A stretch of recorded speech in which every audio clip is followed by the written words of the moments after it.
I'm from down under, where the kangaroos and koalas are. We have the red earth in the middle, and a lot of people think that's all that Australia is, red dirt, kangaroos and koalas.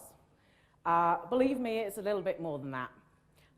So I'm going to talk to you about really an introduction to session-based testing. Is anyone currently using session-based testing? One person. Okay, I might pick on you then for questions. This is one of the techniques that I use with all of my teams. How many people have heard the phrase, "We haven't completed our stories because testing hasn't finished"? A lot of people, yeah. Well, this is one of the techniques, hopefully, that you can employ to make that conversation less. So this is what I'm going to run through on the talk. Why do Agile and why do session-based testing? Hopefully, we've already answered the why of Agile because you're here at this conference.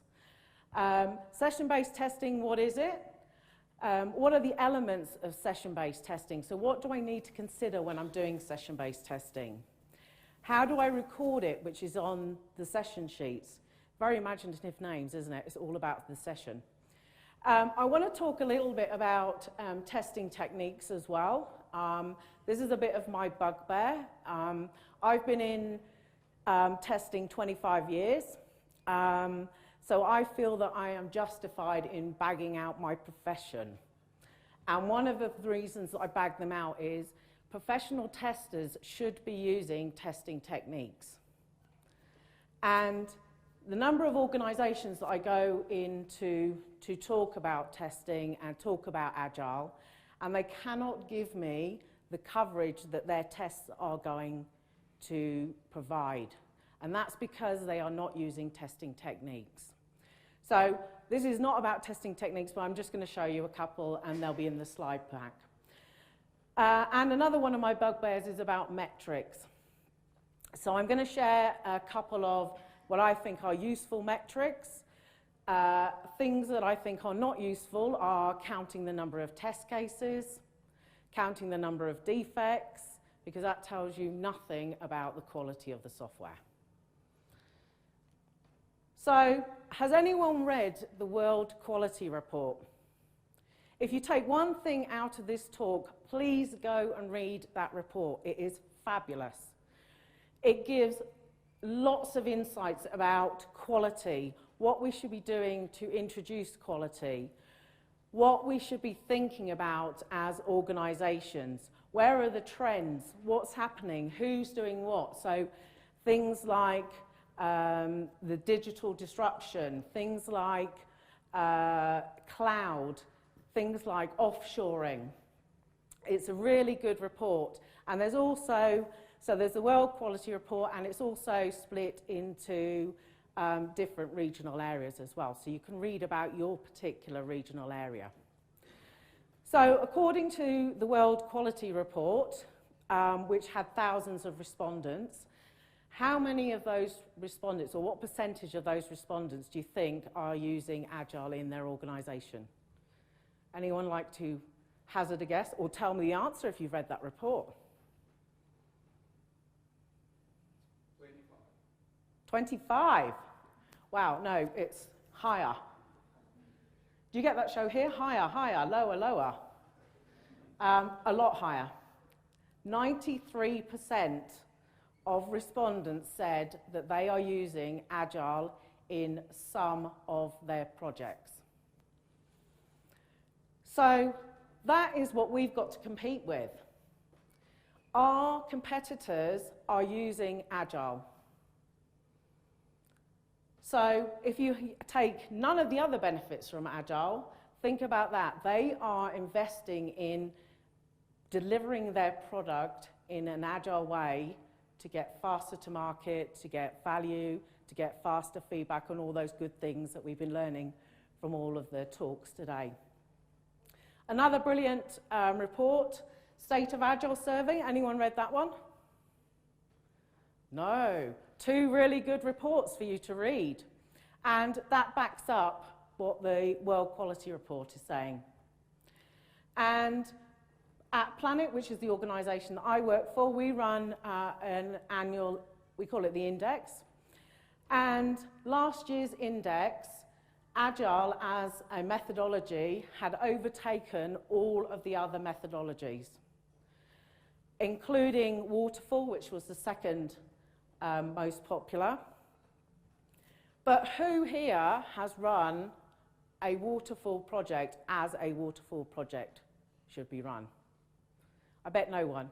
So who has had those steps where you've had the sign-off, you get all of the things done according to that step, you jump onto the next step, and you do all your work there, then you jump to the next step, you jump to the next step. That just does not happen. It's just not reality. We keep finding things and jumping back up to that top step again. Session-based testing, so that's why Agile. Session-based testing allows you to discover things quickly. It allows you to have those faster feedback loops while still providing the same level of coverage, I should have said. So I've taken out of the World Quality Report some of the highlighted testing challenges. The most disturbing for me is that first one, lack of proven agile testing approach.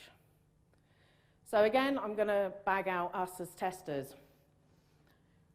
That is saying to me that testers do not understand how to change their way of working in an agile framework. So we have some learning to do. We need to get educated about how we are going to do this thing called agile. How do we as testers fit into the team? What value can we add as testers? And it's not all about testing.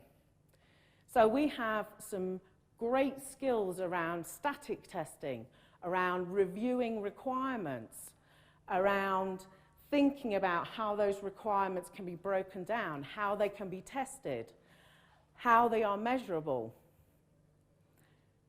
So if we don't have something, if we don't have our acceptance criteria written in a way that we can measure it, how do we know when we've finished testing? The next one, difficulties applying test automation at appropriate levels of testing. Let's see if anyone's heard of this one. Anyone heard of the testing pyramid? Yay! Oh, a few more hands. Brilliant. So the testing pyramid is about, a pyramid like this. I need a thing to draw a picture like this. And what it says is the highest number of automated tests that you should have are at the unit test level. You should have loads of those. And then the higher you go up the testing levels, up to your big end-to-end processes, your number of tests should be getting less. And what I generally find is it's that inverted pyramid. People are trying to write tests at that end-to-end process level, and they do not have automated unit tests. Do we have any developers in the room? Good. Keep your hand up if you're doing automated unit tests. Oh, most of you, brilliant. Hey, you're ahead of Australia. Organisations that I work with, it's exceedingly difficult to convince the developers that they need to be doing automated unit tests.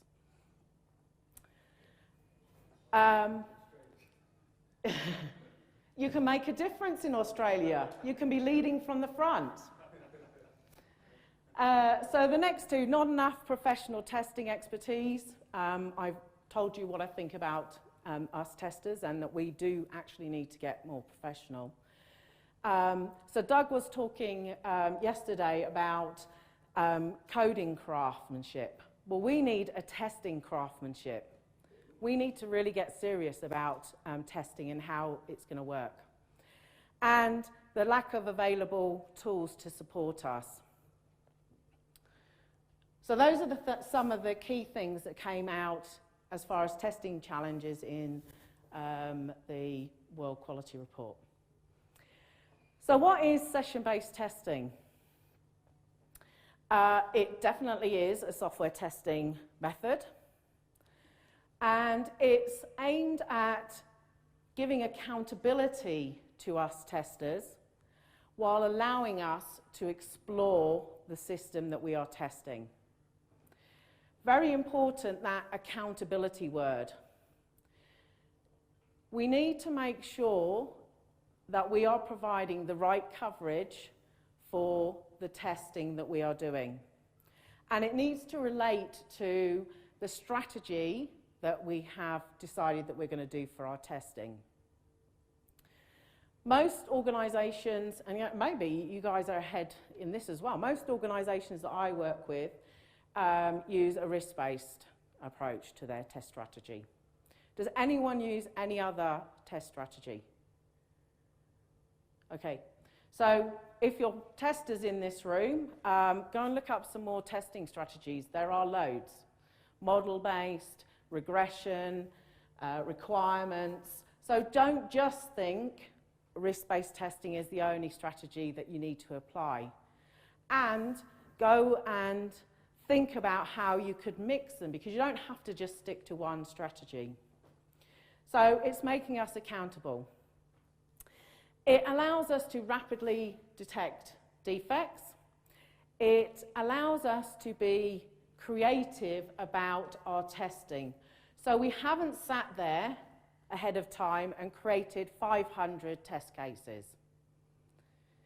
We have a plan and we have an idea about what we are going to test, but we haven't wasted time writing lots of things down that are going to change when we explore the system and we learn more about that system. Have we got any project managers in the room? Yeah, one. Look, happy days. I thought about you. We have management control. But that is not you managing me, it is me managing me. So I have a framework by using session-based testing that allows me to manage myself, to be self-managing. And as I said, I do have some metrics that I can report off the back of this. So that will keep the project manager happy.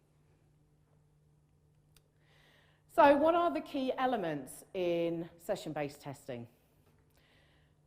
We have a mission. Now, your mission should be aligning to your iteration goals.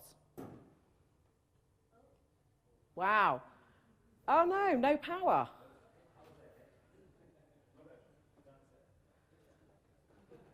Look at that. I said something so shocking that the whole power went out in the conference centre. How cool is that? Are we good to go again? Oh. I would sing and dance, but I can't do either of those. Can anyone else do? I can't do impressions. What can I do? Can I carry? Oh, I can't talk. Can I? Can everyone hear me at the back? Okay, I have got quite a loud voice. Can I carry on? Okay, so our mission must align to our iteration goal. We create something called a charter. That's the objective of our test.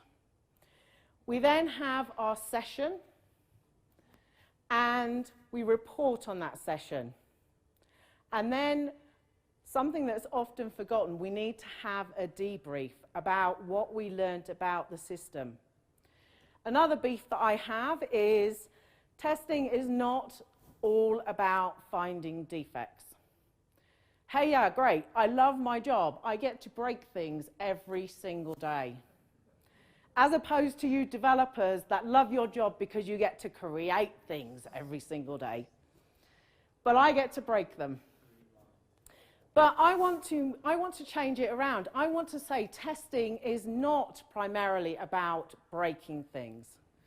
Testing should be about instilling confidence in your system.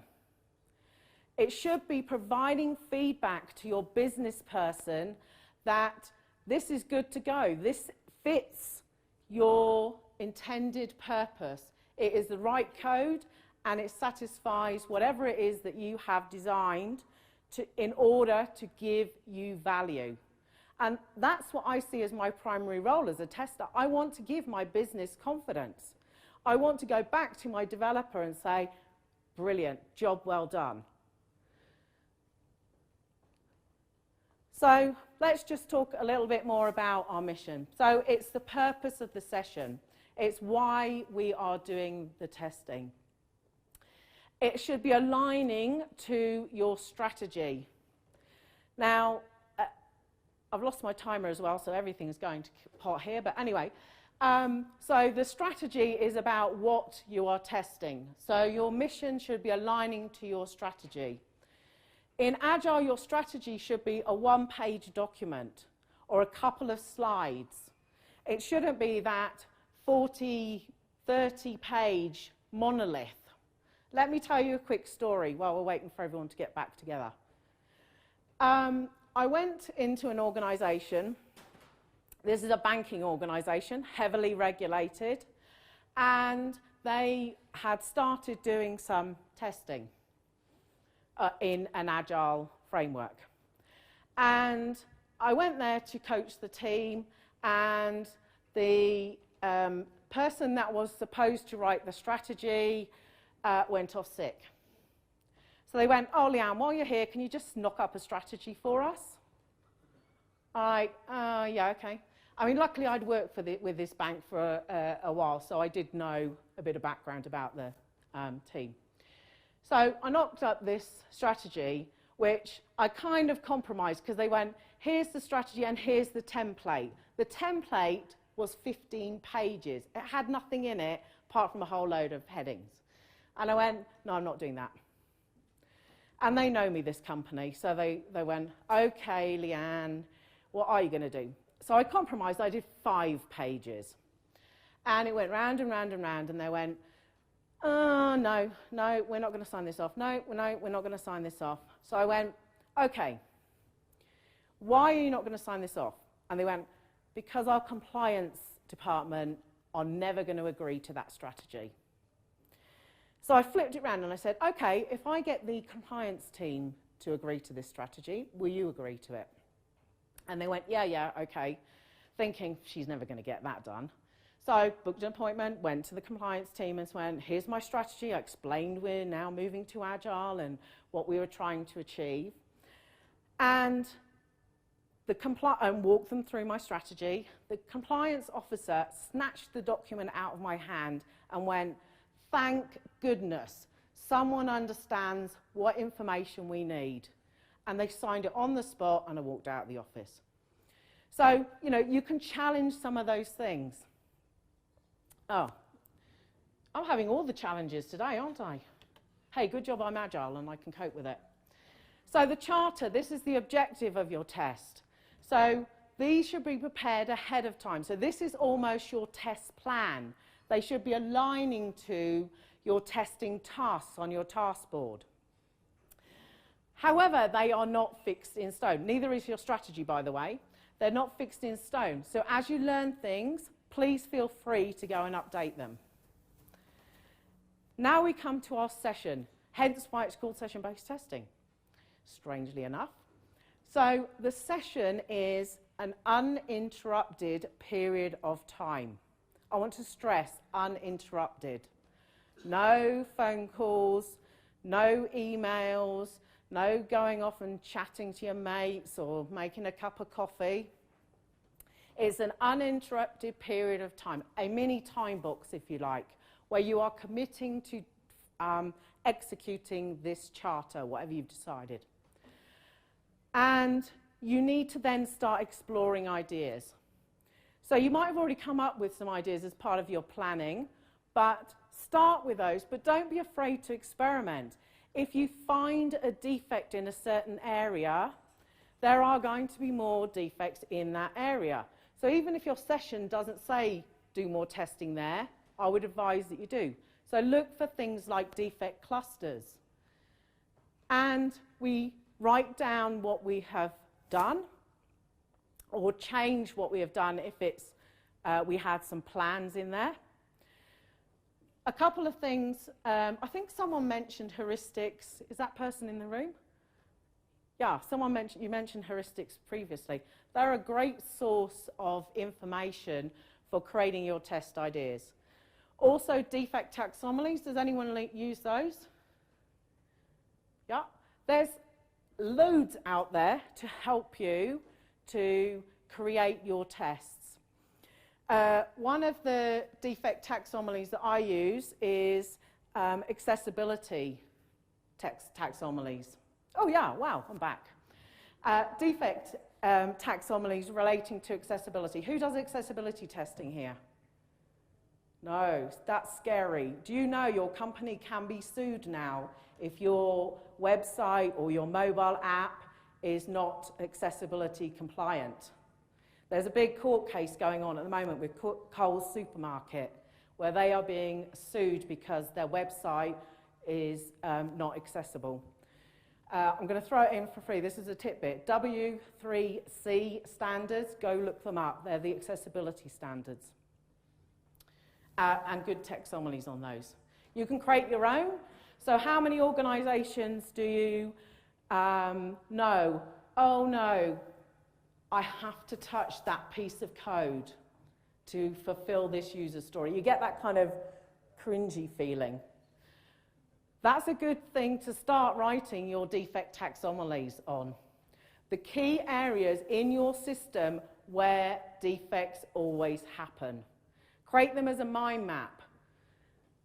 Someone was asking about how do we onboard new people?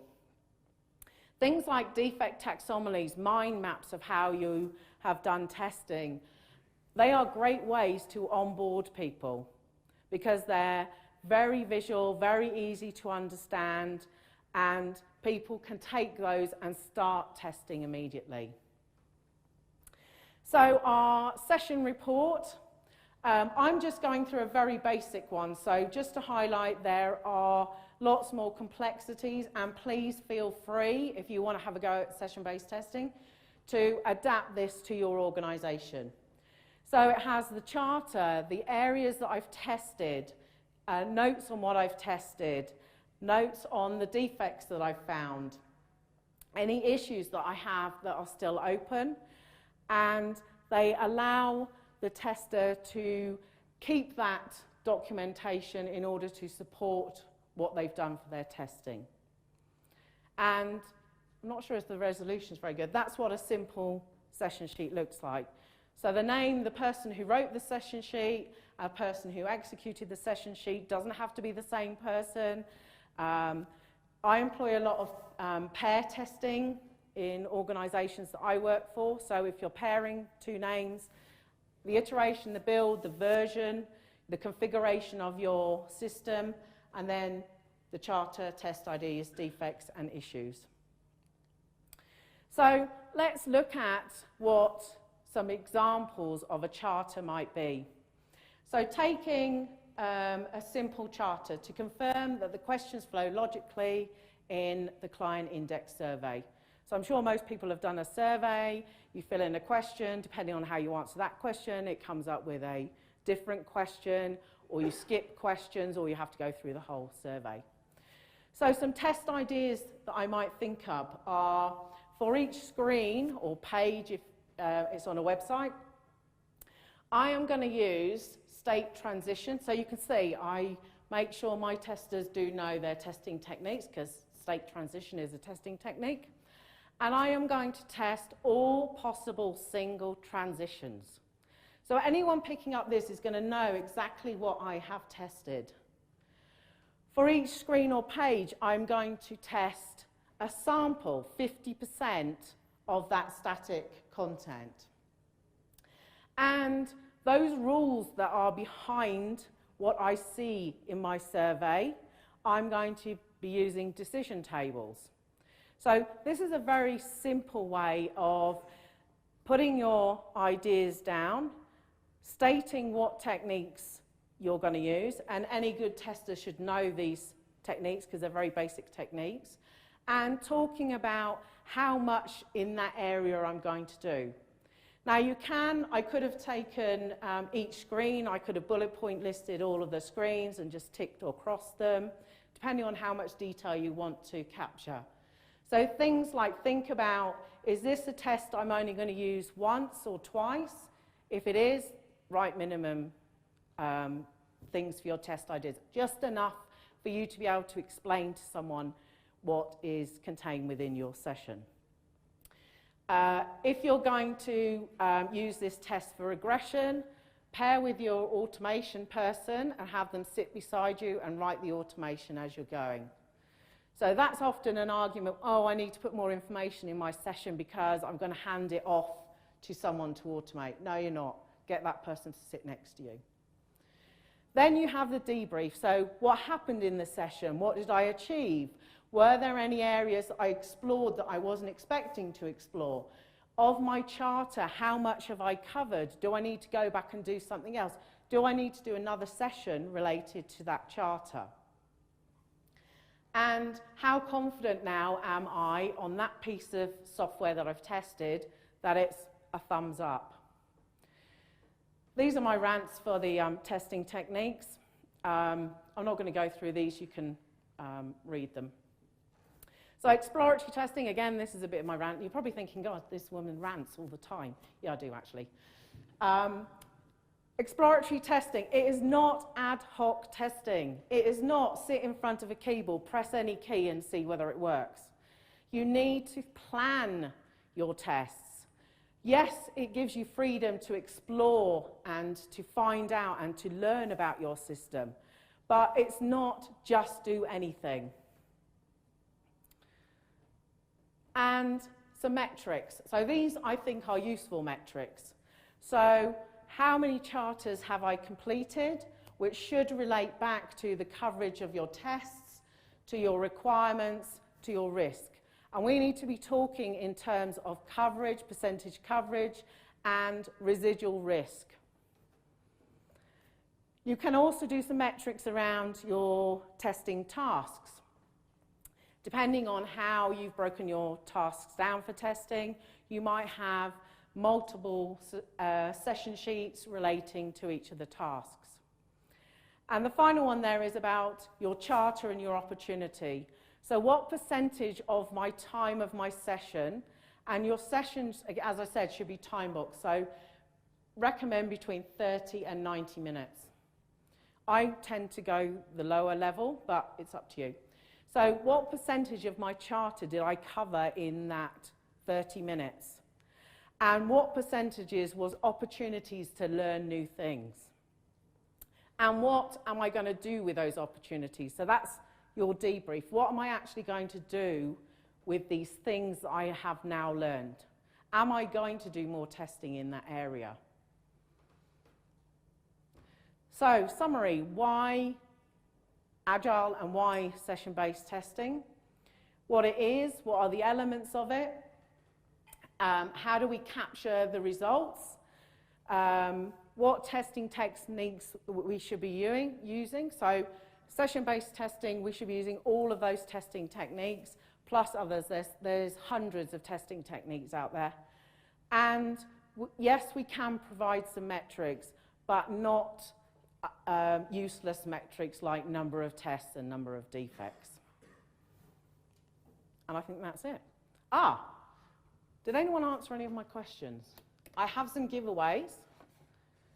Not a book, unfortunately, but I have some copies of last year's Planet Index. So if people want to come and get a copy of that, I'm happy to give them out. I don't have enough for everyone in the room, but first come, first serve. And please, our Planet Index for this year is open right now. That website is where you can go and share your information about your projects.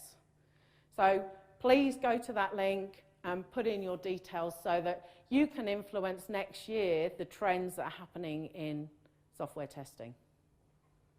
And that's it for me, in a nutshell.